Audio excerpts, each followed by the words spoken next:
The title race is on in the Premier League. This weekend for me feels really, really important for the title race. I don't know if anyone else is getting that vibe, but I think after this weekend, we are going to see who is a serious contender for the Premier League title. And that's not because there's real title deciding games going on this weekend. Yeah, there's a couple of big games. Tottenham have Chelsea, Arsenal have Newcastle, Liverpool have Luton, I believe. Manchester City have Bournemouth and Villa. I'm not actually sure who they have. But there's a top 5 right now that are separated by 4 points. And I think they're the 5 we need to evaluate. Newcastle are just missing out on 6th. Yes, they've scored a lot of goals. But look, with the Tonali situation and with the injury situation that Newcastle have and the fact that they're fighting on all fronts, I'm going to say I don't believe Newcastle will be fighting for the Premier League title this season. They are fighting for the top 4. Now, we're going to start at the top. We're going to start with Tottenham. And wow, this pains me. Honestly, I can't believe I'm sat here saying that Tottenham Hotspur are at the top of the Premier League table.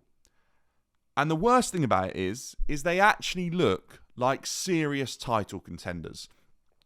They're playing unbelievable football under Ange.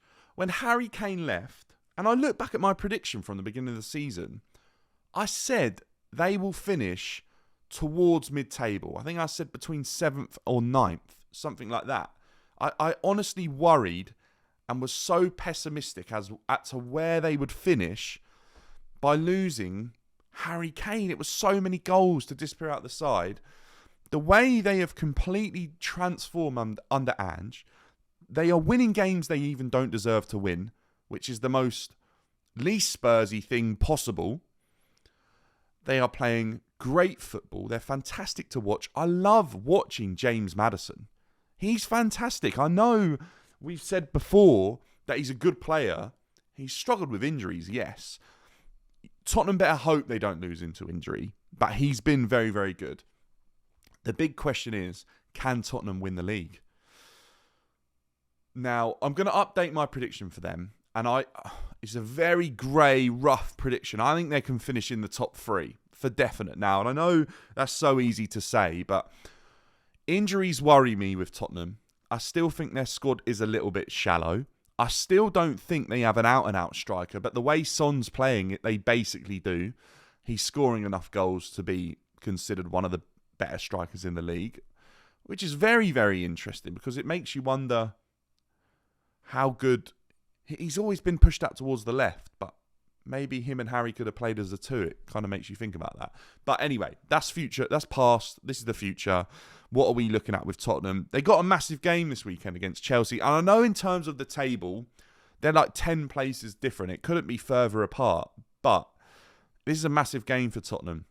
If Tottenham can beat Chelsea at home, which in the last 20 years is an absolute rarity for Tottenham, they will feel the confidence they need to go and win the Premier League. I know that much. It's a massive game. Ange beats their best ever manager in Poch. Wow. They will believe they are capable of achieving anything. The players will, the fans will, the club will. And unfortunately, Chelsea and London might think that as well. So, can Tottenham win the league? Yes. Will they win the league? I'm not certain, but they are in the title race, and this weekend's fixture is absolutely massive and key to judging Tottenham Hotspur. They haven't lost a game in their last 5. Actually, they haven't lost a game all season. They've won 4 of their last 5. They've got a very, very good record at the moment. They haven't even let in 10 goals yet this season. So I'm very, very impressed considering they've played 10 games. This is a completely transformed Tottenham side, honestly. Do I think they'll win the league, though? No. Number 2, it's Arsenal. Arsenal are currently 2nd. Arsenal haven't lost a game either, but for some reason, I feel Arsenal have been a little bit underwhelming. And I think the main reason for that is their striker situation. I feel like Arsenal haven't got what it takes right now to win the league because of their striker situation. I still think if Arsenal were given the opportunity I'm saying this off the back of Nketiah getting a hat-trick, but I don't think he's got enough about him to go and win Arsenal the league. Jesus can't seem to stay fit. And even when he did last year return, he started off exceptional. Last year return wasn't that good. This year hasn't even got going. So we know how difficult that can be for a player. That's where I worry about Arsenal. Defensively, I think they got the best or second best defence in the league. The goalkeeper situation is being made way more of in the press than I believe it is at the club. I believe it's very simple at the club. Whoever's performing better is the number one. And right now, they believe that it's Raya. So he is Arsenal's number one. Ramsdale is number two. There's no, he wants two very, very good keepers and he's going to rotate them. I'm not seeing that. He will rotate them if he feels like he needs to, or it's a cup competition or something like that. But Raya's their number one. Defensively, yeah, they're good. They've got to be gutted they lost Timber how they did, because I think he would have been even more important to how this team plays. Declan Rice is a great purchase. Kai Havertz, Chelsea have had their trousers down. Arsenal must be fuming with how Havertz has performed this season. They put a lot of money into that signing. Arteta has to be questioned for that for me, because he obviously bought Havertz feeling that he could get something out of him. Well, I'll tell you right now, Mikel, where you are trying to play Kai Havertz, I just don't think it's going to work.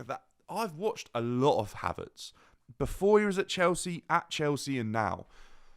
He's not been playing in his best position since he was out in Germany. He just hasn't. And I think that's the reason he's really struggling in the Premier League. And another massive thing is his first touch isn't good enough. And he's struggling with the physicality still. He's made no effort on his physicality or to improve that side of his game, and that's why he's still struggling with it. If Kai Havertz was to get in the gym and work on his physicality and work on that nastiness, that edge to his game, we would see a far better player. There's far too many times Kai Havertz loses duels and things like that, but Arsenal's biggest problem right now is not their creativity, bar Odegaard, which is going to be big for them. Somehow, though, they're still second. So I don't want to kind of get on top of them too much. They're going to be in this title race. Are they as solid title contenders as I thought they were last season right now? Yes. Yeah, they are. They're still getting results when they don't deserve to win. They've probably had a couple of draws where they shouldn't have drawn. But look, Arsenal are now a very good side. The fact that Arsenal and Tottenham are sat at the Premier League table at the very top concerns me massively as a Chelsea fan. It's like, how did they both get there? How did we fall asleep so much that these two got past us and we're nowhere to be seen? That's what I struggle with more.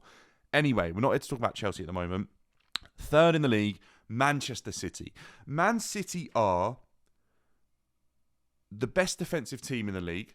Stats would say that. Their situation the whole way through their team is very good, bar what I'm going to call the supply line. I believe the supply line at Manchester City this season has dried up a bit. I believe obviously losing De Bruyne is massive. They aren't the top scorers in the Premier League, which you think with Haaland and Alvarez scoring the goals that they have, that they would be. But they're not. And if Manchester City weren't to win the Premier League this season, I wouldn't be surprised. How hard is it to motivate a team that have won the treble? Where do you send that team? Where do you steer that team in their minds to motivate them? Yeah, it's probably easy to say, oh yeah, look, we go again. But I personally believe once a team has won the treble, you almost have to tear it up and go again with a whole new team. And I know that might sound ridiculous to some, but it's kind of been proven in the past that these teams have won the treble or won a lot of competitions, and Manchester City have been dominating for years now. I think Pep's got to start tearing it out and putting new players in, which is what he's kind of been doing. You've got the likes of Doku, you've got the likes of Alvarez, you've got the likes of Haaland, who's only been there a season. He's obviously going to be motivated until he gets to one of the biggest teams in the world, which Manchester City are in terms of performance, but not in size of club. You've got a whole defence that I think might get sort of changed and restructured over a few years. Look, it all depends what sort of happens with Pep and how long he stays there. But right now, this season, if Manchester City didn't win the Premier League this season, I wouldn't be that shocked. I just wouldn't. Look, if they go and win it, they go and win it. It's Manchester City. They win the Premier League more often than not at this moment in time. If they don't win it this season, I wouldn't be surprised. If Manchester City finished outside the top 3 in the Premier League, I wouldn't be surprised, because there could be 3 more teams hungrier to win the Premier League and realise an opportunity. Look, Manchester City have lost 2 in their last 5 as well. Losing Rodri shows how fragile that team is when he's not in the side. And I think teams will go to Manchester City, and if they're hungrier and they're fighting to get themselves a Premier League title, they might fancy their opportunity. They might fancy their chances. I've seen it as a Chelsea fan. I've seen what happens when you win. Look, Chelsea haven't won the treble, but I've seen what happens when, look, we've won the double, and the season after, Chelsea weren't there. Ancelotti ended up getting sacked. You get kind of caught in this limbo where you've still got a very, very good team, but getting the motivation right becomes a lot harder, a lot more of a struggle for the manager to get his message across, because these players are sat there and some of them will be thinking they've completed football. Just look at Grealish's celebrations. Where does he go from that? He obviously showed that he achieved his dream. What is Grealish's dream now? And I think that's why you're seeing him not getting as many minutes, because Doku's not achieved what Grealish has, and Doku is obviously going to be hungrier to go and do that and win more stuff. Manchester City are in a title race, yes, but they are not the Manchester City that they've been for the last couple of seasons because of last year's success. Remember Liverpool 2 seasons ago? They were in every competition. Last year they struggled a lot because they were mentally and physically burned out. I think you might be seeing a similar kind of thing with Manchester City there, that they're in that slight transition. Look, don't get me wrong, they're still going to be in the race. Yes, they are. But they are not going to run away with this Premier League at the moment like they've done before. Liverpool. This is the team I want to talk about, because this is the team that has surprised me the most in how they've gone about the way they're playing, how much they've gone under the radar as well. Liverpool aren't getting the traction and the coverage that I believe they should be. For me, Liverpool are favourites to win the Premier League this season. I think they might do it in a way that's not been done for a while. They quite clearly have a very different midfield to every other Premier League team, and they and a different midfield to what they've had for a while, and what the top Premier League teams who have been winning the league, Manchester City and Liverpool, they've all had a holding midfielder. All the best teams have that now. Rodri, Rice, Tottenham have got Basuma playing unbelievably well. Aston Villa have holding midfield, and Newcastle have holding midfield. These top teams all have that in and around. Liverpool are the only team that don't have that. They've got McAllister playing there at the moment in holding midfield. I don't think it would be unfair to say that McAllister hasn't been good enough. McAllister reminds me a bit of Jorginho. He just doesn't have the legs. He has no recovery about his game when he's playing in holding midfield. He's a good player when he's playing in a more forward-thinking role. He's a very good player, and I think that's what I thought he would do when he comes to Liverpool, but he hasn't been allowed to do that. Szoboszlai has been on the scene for a while. There's a lot of people saying, oh, who is he? No one knew of him. People saying they remember him for a game against England. Look, if you watch continental football, especially if you watch the Bundesliga, Szoboszlai has been doing what he does, which is every now and then scoring an unbelievable goal. He's been a good creative player. Did I ever believe he would come into this Liverpool team and hit the heights that he's doing already? No, I didn't. He's really, really shocked me in the way that there's so much more to his game than what I thought there was. I thought he was a set-piece like master. He'd be on everything, and he has a fantastic shot to his game, but the rest of his game was kind of carried by those abilities. That just isn't the case. He's a really, really good player. The way he is fitted in like an absolute glove to a Jurgen Klopp system as well is fantastic, and he has obviously getting a lot of plaudits right now. He's absolutely loved by Liverpool fans. And I think a player like him is driving a player like Salah on. Salah now realises that there are younger, hungrier players back in this Liverpool team. And this is what I'm saying about things going a little bit stale, maybe at Manchester City. How do you motivate again? Jurgen Klopp is in that situation right now. He is motivating this Liverpool side with new players. He's got new players coming in that will motivate the older ones who are ultimate professionals. He's got rid of a few players that have been around and won a lot of stuff. Hendo, Fabinho, Firmino, Mane obviously went. Milner's gone. You name it. They've lost quite a lot of players. And it's kind of... Players who come in and they're hungry will motivate your players like your Trent, your Robertson, your Salahs. Diaz obviously is doing really, really well. Jota is a fantastic player, so reliable to get the first goal more often than not. It's not normally the second or the third. Jota is very, very good at getting the important goal. If Liverpool need to get back into a game, you can back him. If Liverpool need to take the lead in a game, you can normally back Jota. He's very, very good at being switched on and alert when they aren't in a winning position. There are some players who are fantastic when a team gets on top of the other team, they're on top of the opposition, and the game starts to be run away with, they start to contribute more. Players like Darwin Núñez. I think if they're winning games, 1-0, 2-0, Darwin could get the third, if that makes sense. Salah as well. I think he's a little bit like that at the moment. I think Jota is very, very good for getting Liverpool into the game or allowing them to take a lead. And I love him for that. I mean, he's a fantastic player. It's hard to say that about a Liverpool player, but he really is. Salah as well. We don't need to talk about Salah too much. He's an efficiency machine. There's a debate as to whether he's world class or not. His numbers suggest that he could be.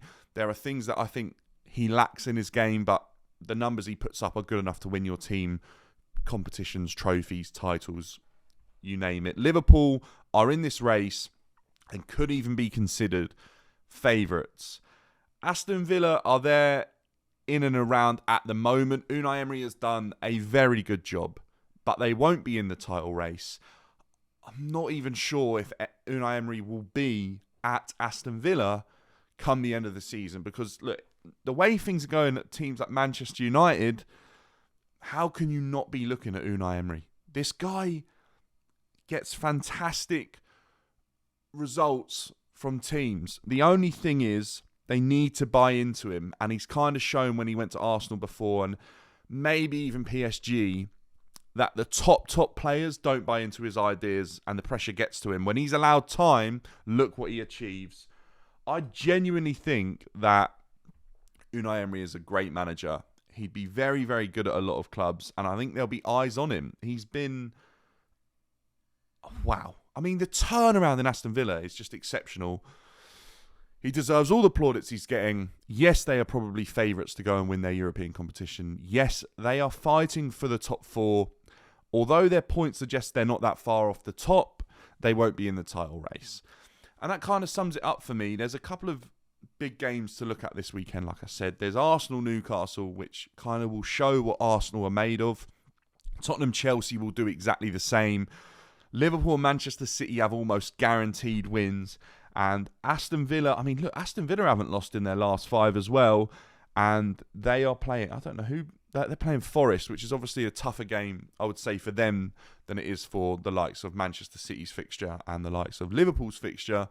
But the title race is on. Let me know in the comments below who you think will win the league. In fact, let me know your top 4. If you already think you know your top 4, let me know in the comments below. I'll catch you in the next one. I'll have a Chelsea preview out soon. Subscribe if you're new. Share the video. And I'll see you soon. Enjoy the weekend's football.